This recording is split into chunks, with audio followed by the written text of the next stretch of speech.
अस्सलामु अलैकुम वरहमतुल्लाहि वबरकातुह। हिंदुस्तानी मईशत में जदीद तरक्की। तो हिंदुस्तानी कारोबार के अंदर अगर मैं आपको बताऊं तो 1991 भाई भारत आज़ाद हुआ।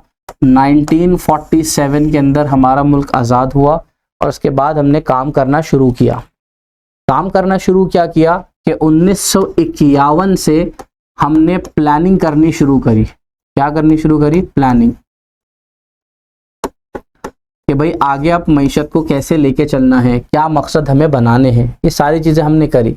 उसके बाद फिर प्लानिंग होती रही। फिर 1991 के अंदर हमने कुछ नए सुधार किए, जिसको हम कहते हैं इंग्लिश में न्यू इकोनॉमिक रिफॉर्म्स। नए मईशती सुधार हमने 1991 में किए, जिसके बाद कारोबार के अंदर आप कह सकते हो एक बड़ा जदीद जो है बदलाव आया। ठीक है जी। तो अफराद ज़र में इजाफा हुआ और हुकूमत को 1980 की दहाई के दौरान ज़र मुबादला की शदीद बहरान का सामना करना पड़ा, जिसके नतीजे में हुकूमत हिंद ने 1991 में माशी पॉलिसी में एक बुनियादी तब्दीली की शुरुआत की।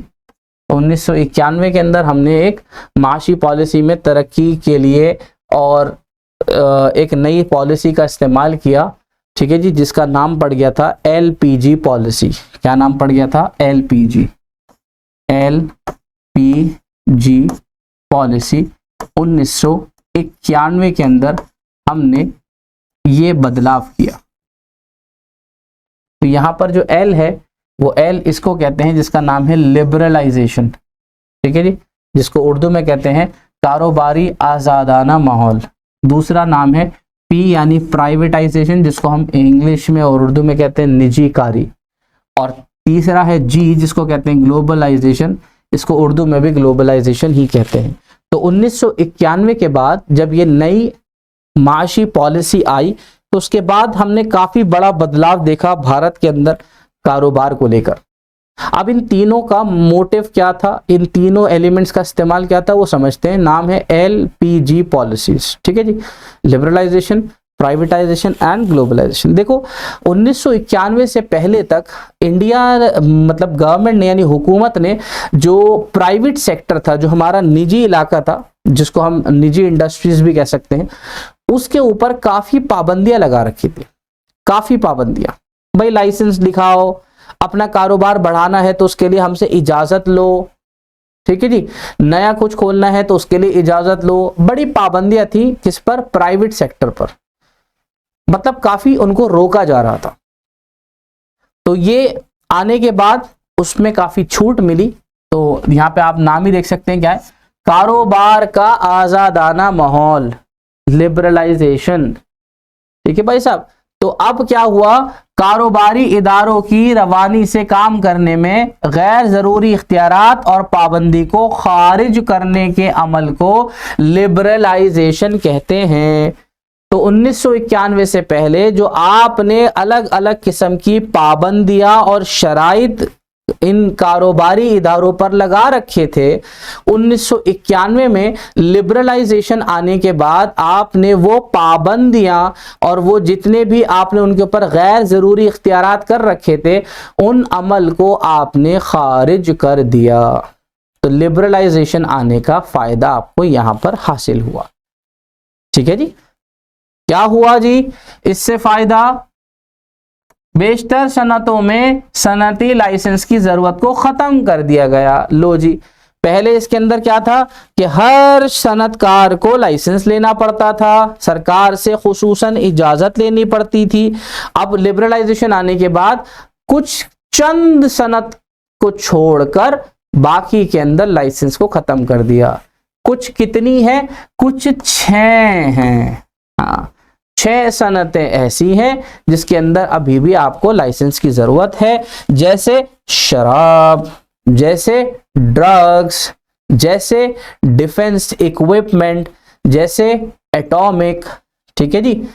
और हैजार्डियस या एक्सप्लोसिव आइटम, ऐसी चीज़ें जो हैजार्डियस होती हैं, केमिकल्स हो गए, ये इनके लिए अभी भी आपको लाइसेंस की ज़रूरत पड़ती है। बाकी की सनतों के लिए अब लाइसेंस की ज़रूरत नहीं है। ठीक है भाई साहब। और क्या फर्क पड़ा जी इसके आने से, लिबरलाइजेशन के आने से? कारोबारी सरगर्मियों के पैमाने के मुतालिक फैसले की आजादी। इससे पहले अगर आप अपना पैमाना बढ़ाना चाहते थे तो क्या मैंने आपको बताया, सरकार से इजाजत लो।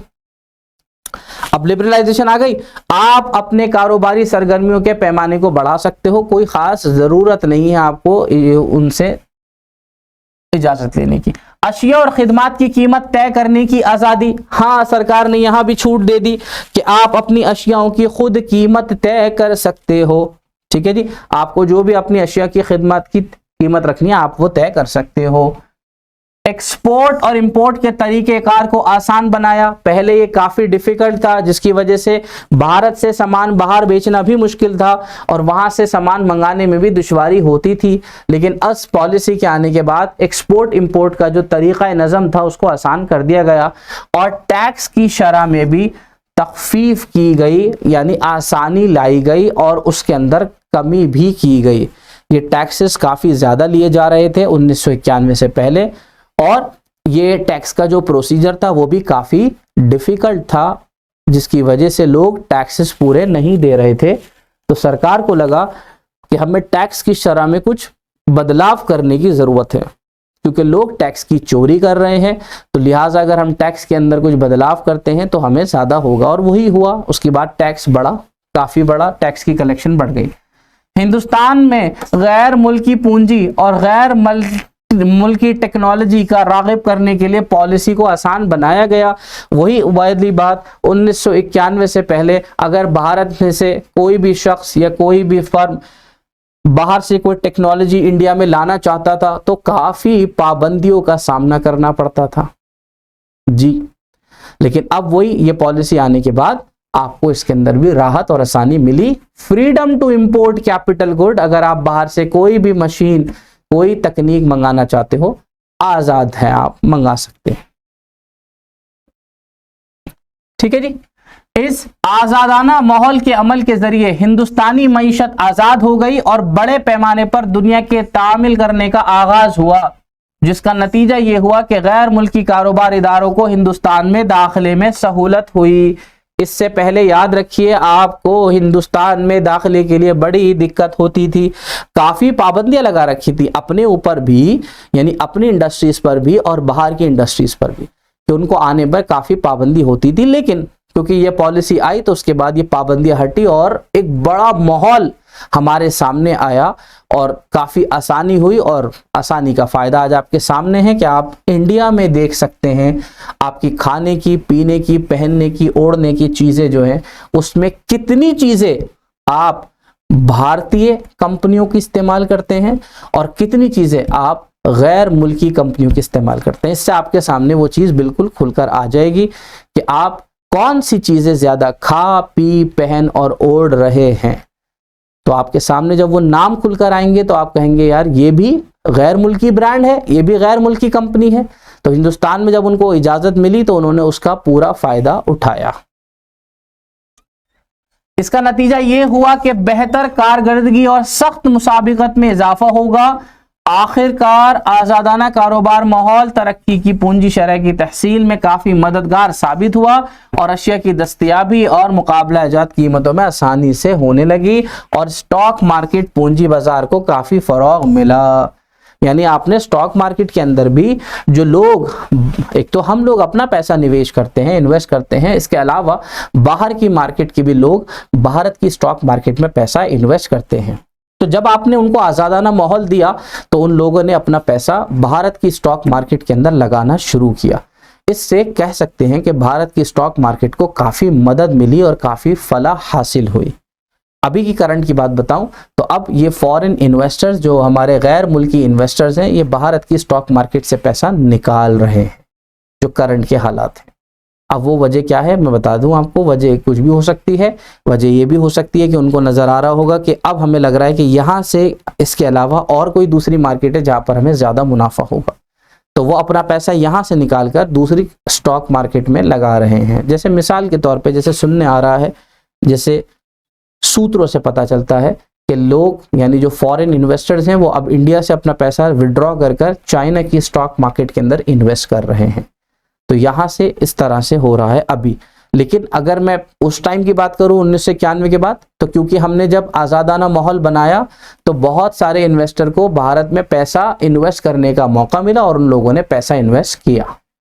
ठीक है जी। तो इससे हमारी स्टॉक मार्केट पर, इससे हमारी मुल्क के अंदर पैसे आने पर बड़े फायदे भी हमें हासिल हुए। तो इंशाल्लाह अगली क्लास के अंदर हम अगले टॉपिक पर चलेंगे। अस्सलामु अलैकुम वरहमतुल्लाहि वबरकातुहू।